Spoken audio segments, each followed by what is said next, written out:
नबी मोहम्मद सल्लल्लाहु अलैहि वसल्लम पर हुए जादू की कहानी कुछ इस प्रकार है। घटना का समय और स्थान। यह घटना मदीना में हुई थी, जब नबी मोहम्मद सल्लल्लाहु अलैहि वसल्लम मदीना में रहते थे। जादू करने वाला व्यक्ति जादू करने वाला व्यक्ति लबीद बिन अलस्म नामक एक यहूदी जादूगर था।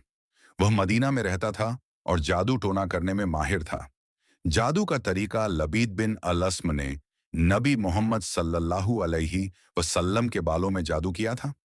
उसने नबी मोहम्मद सल्लल्लाहु अलैहि वसल्लम के बालों को अपने जादू के लिए चुना था, क्योंकि वह जानता था कि बालों में जादू करना सबसे आसान और प्रभावी तरीका है।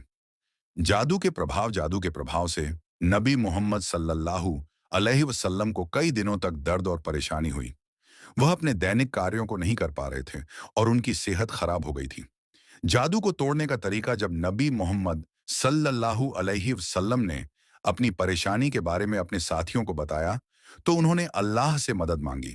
अल्लाह ने जिब्रील अलैहिस्सलाम को भेजा, जिन्होंने नबी मोहम्मद सल्लल्लाहु अलैहि वसल्लम को बताया कि यह जादू लबीद बिन अलस्म ने किया है, और इसका इलाज ये है कि आप सूरह अल फल्क और सूरह अन्नास का पाठ करें।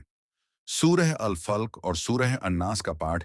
नबी मोहम्मद सल्लल्लाहु अलैहि वसल्लम ने सूरह अल फल्क और सूरह अन्नास का पाठ किया और जादू का असर खत्म हो गया।